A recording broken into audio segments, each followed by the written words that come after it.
Today's lesson is on how do we solve quadratics by completing the square. Solve the following quadratic by completing the square.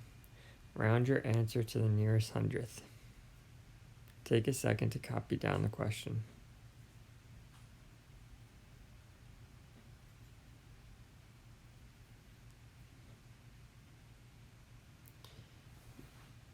The first thing I'm going to see is to make sure that I have a leading coefficient of 1. So that means my x squared term has to have a 1. So there's a 1 there, so I'm good.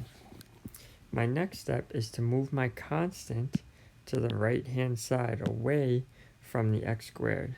So I'm going to add 15 to both sides. When I add 15 to both sides, I'm going to have x squared minus 2x, and I'm going to leave a blank space here so I can create my perfect square trinomial.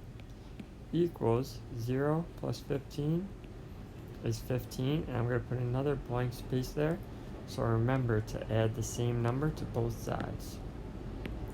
Now I have to determine what my number is that I need to put in my blank space to create a perfect square trinomial.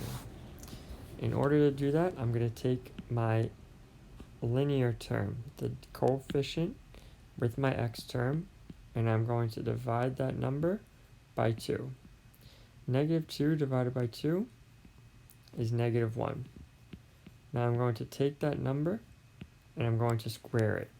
Negative 1 squared is a positive 1. So I'm going to add 1 and add 1 to both sides.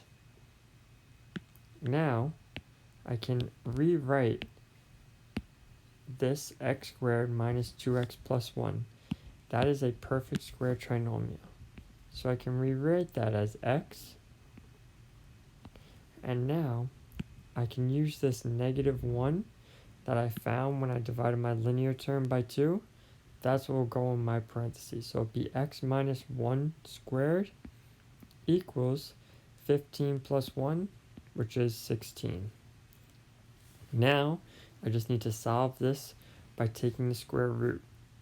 So I can take the square root of both sides to get rid of this squared. The square root and the squared cancel out.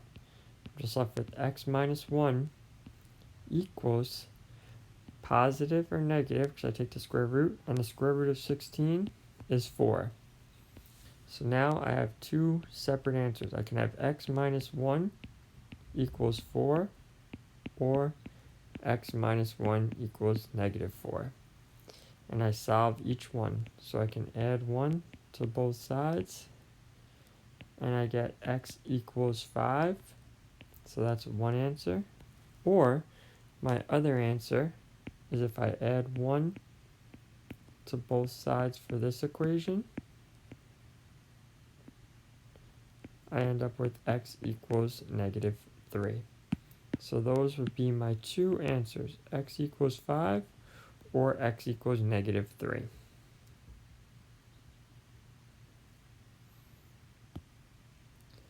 Solve the following quadratic by completing the square.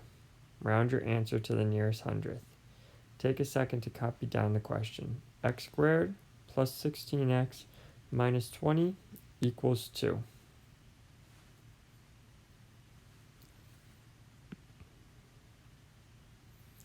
My first step is to have a leading coefficient of 1. Here, I just have x squared, so that's a leading coefficient of 1. Now I have to move all constants away from my x squared term. So I'm going to add 20 and add 20 to both sides. I am left with x squared plus 16x. Negative 20 plus 20 cancels out, but I'm going to leave my blank space there so I can create my perfect square trinomial. 2 plus 20 is 22. And I'm going to create another blank space there. Now I'm going to determine the number that I need to create my perfect square trinomial. I'm going to take my linear term, which is this positive 16x, and I'm going to take the coefficient, which is positive 16, and I'm going to divide that number by 2. positive 16 divided by 2 is positive 8. Now I'm going to take that number, positive 8, and square it. Positive 8 squared is equal to a positive 64. So I'm going to add 64 to both sides. This x squared plus 16x plus 64, that's my perfect square trinomial. So I'm going to have x. Then I look to see which number I got when I divided my linear coefficient by 2, which was plus 8.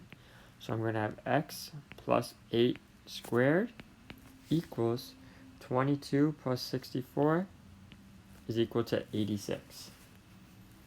Now I can just continue to solve. To get rid of that squared, I'm going to take the square root of both sides. The square root and the squared cancel out. I'm left with x plus 8 equals positive or negative square root of 86, since I cannot take the square root of 86. Now I'm going to separate it out. X plus 8 equals positive square root 86, or x plus 8 equals negative square root of 86. Now I'm going to solve each one separately. I'm going to subtract 8 from both sides. And I have x equals the square root of 86 minus 8. Now the problem says to round to the nearest hundredth. So I'm going to take the square root of 86 in my calculator, and I'm going to subtract 8 from that number. When I do that, I get 1.2736, and then there's other numbers as well. But I just need to round to the nearest hundredth, so that's the 7. After the 7 is a 3, so I could keep this answer as x is about 1.27. Now, I'm going to do the same thing for this problem. I'm going to subtract 8 from both sides. I have x equals negative square root of 86 minus 8. Again, I'm going to take the square root of 86 and make it negative, and then I'm going to subtract 8 from that number. When I do, I get negative 17.2736, and I'm going to round again to the nearest hundredth. So that's the 7. After the 7 is a 3, so it's going to stay as negative 17.27. So those would be my two answers.